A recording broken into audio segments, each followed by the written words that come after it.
Hello dear children. Welcome to the MythPix channel. Today, are you ready to be enchanted by a mysterious fairy tale? With the Bluebeard Story, we invite you to discover magical worlds and a gripping story. This classic tale offers a touching story that emphasizes the power of love, loyalty, and friendship.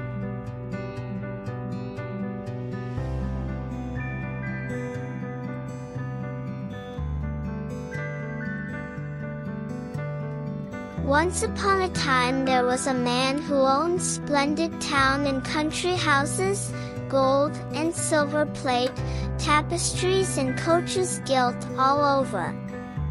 But the poor fellow had a blue beard, and this made him so ugly and frightful that there was not a woman or girl who did not run away at sight of him.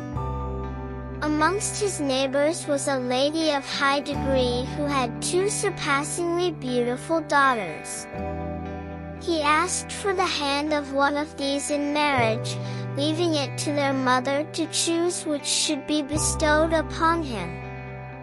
Both girls, however, raised objections, and his offer was bandied from one to the other, neither being able to bring herself to accept a man with a blue beard. Another reason for their distaste was the fact that he had already married several wives, and no one knew what had become of them. In order that they might become better acquainted, Bluebeard invited the two girls, with their mother and 3 or 4 of their best friends, to meet a party of young men from the neighborhood at one of his country houses. Here they spent 8 whole days, and throughout their stay there was a constant round of picnics, hunting and fishing expeditions, dances, dinners, and luncheons, and they never slept at all, through spending all the night in playing merry pranks upon each other. In short, everything went so gaily that the younger daughter began to think the master of the house had not so very blue a beard after all, and that he was an exceedingly agreeable man. As soon as the party returned to town, their marriage took place. Her friends were eager to see the splendors of her house. At the end of a month, Bluebeard informed his wife that important business obliged him to make a journey into a distant part of the country, which would occupy at least 6 weeks. He begged her to amuse herself well during his absence, and suggested that she should invite some of her friends and take them, if she liked, to the country. He was particularly anxious that she should enjoy herself thoroughly. "Here," he said, "are the keys of the 2 large storerooms, and here is the one that locks up the gold and silver plate which is not in everyday use.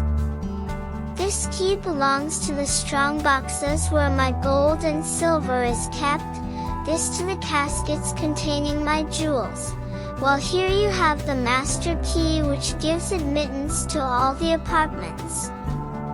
As regards this little key, it is the key of the small room at the end of the long passage on the lower floor. You may open everything, you may go everywhere, but I forbid you to enter this little room. And I forbid you so seriously that if you were indeed to open the door, I should be so angry that I might do anything."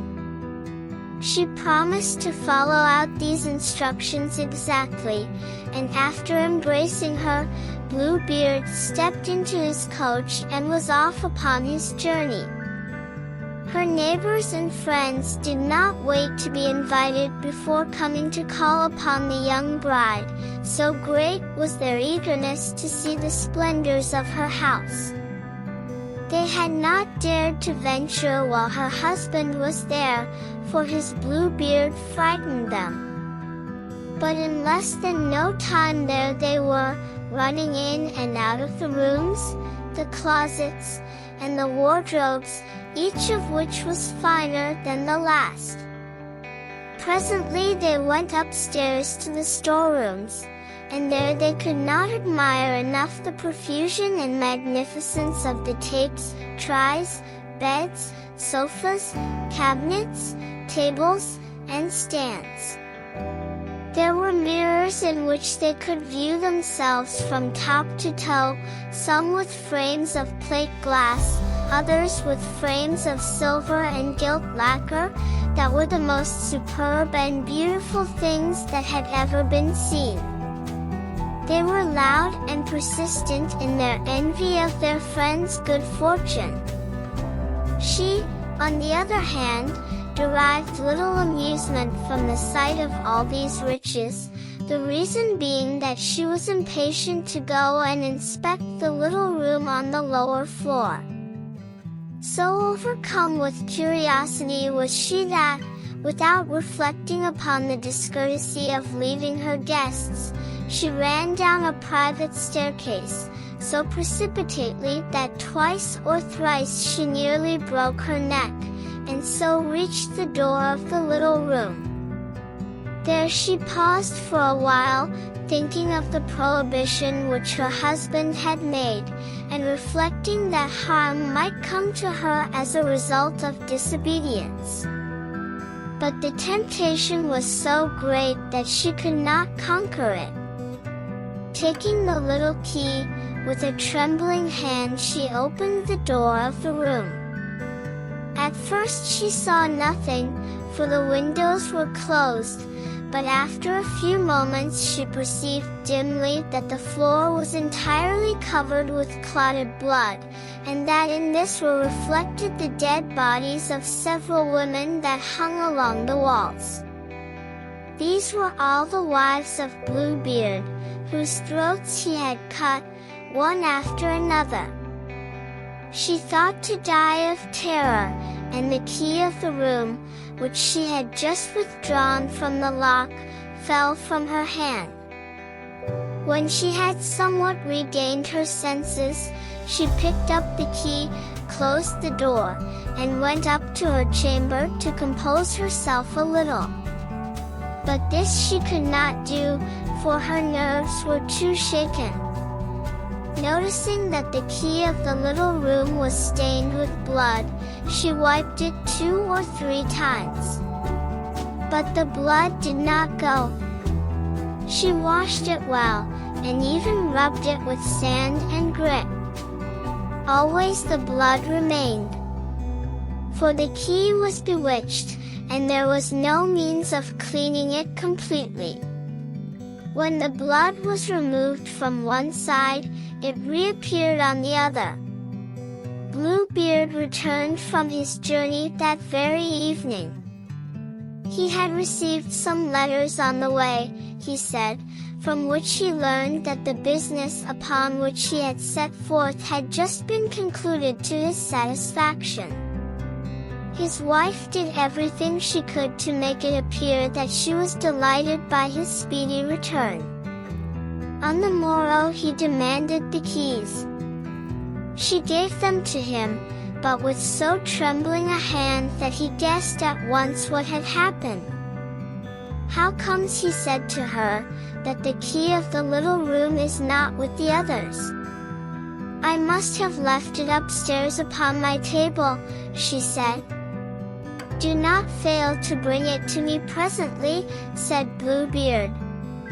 After several delays the key had to be brought. Bluebeard examined it, and addressed his wife. "Why is there blood on this key?" "I do not know at all," replied the poor woman, paler than death. "You do not know at all?" exclaimed Bluebeard. "I know well enough. You wanted to enter the little room. Well, madam, enter it you shall. You shall go and take your place among the ladies you have seen there." She threw herself at her husband's feet, asking his pardon with tears, and with all the signs of a true repentance for her disobedience. She would have softened a rock in her beauty and distress, but Bluebeard had a heart harder than any stone. "You must die, madam," he said, "and at once." "Since I must die," she replied, gazing at him with eyes that were wet with tears, "give me a little time to say my prayers." "I give you 1/4 of an hour," replied Bluebeard, "but not a moment longer."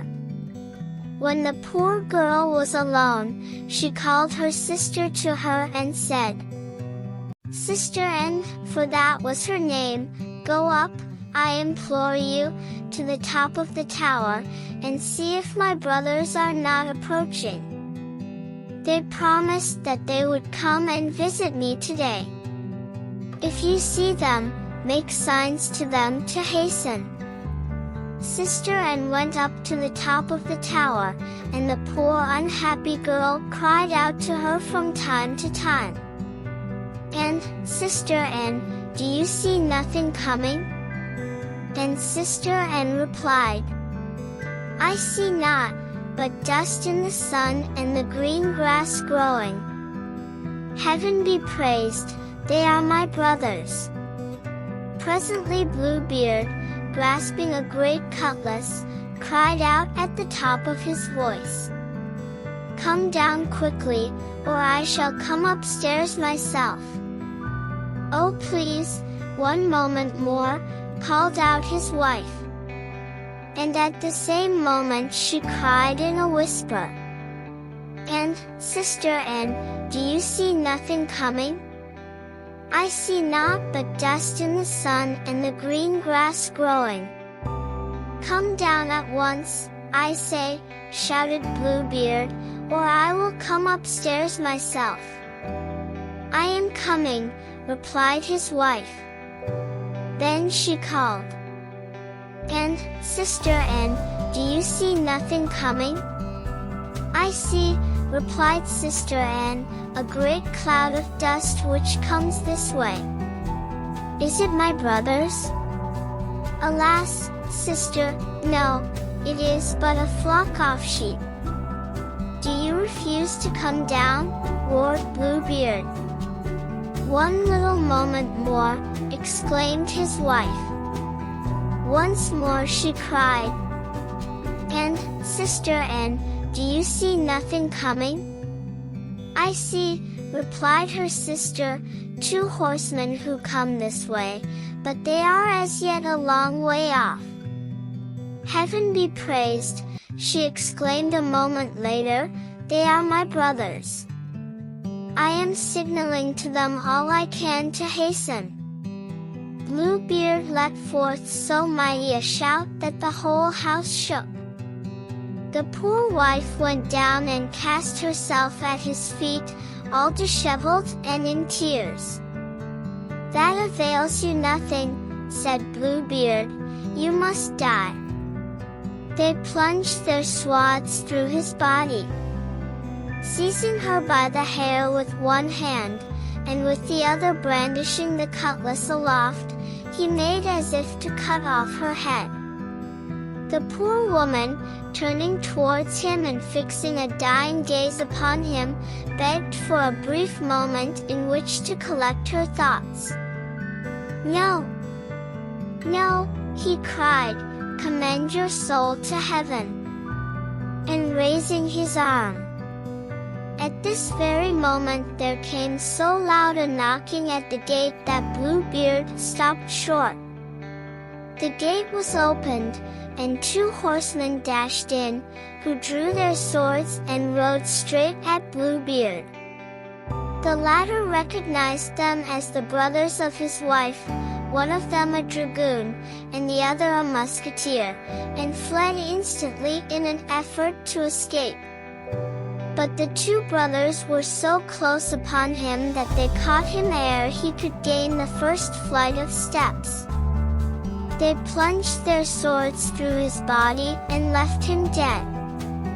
The poor woman was nearly as dead as her husband, and had not the strength to rise and embrace her brothers. It was found that Bluebeard had no heirs, and that consequently his wife became mistress of all his wealth. She devoted a portion to arranging a marriage between her sister Anne and a young gentleman with whom the latter had been for some time in love, while another portion purchased a captain's commission for each of her brothers. The rest formed a dowry for her own marriage with a very worthy man, who banished from her mind all memory of the evil days she had spent with Bluebeard. If you like this fairy tale, don't forget to like my video and subscribe to my channel. This will encourage me to produce more content. Don't forget to let me know in the comments which fairy tales you would like to listen to. MythPix proudly presents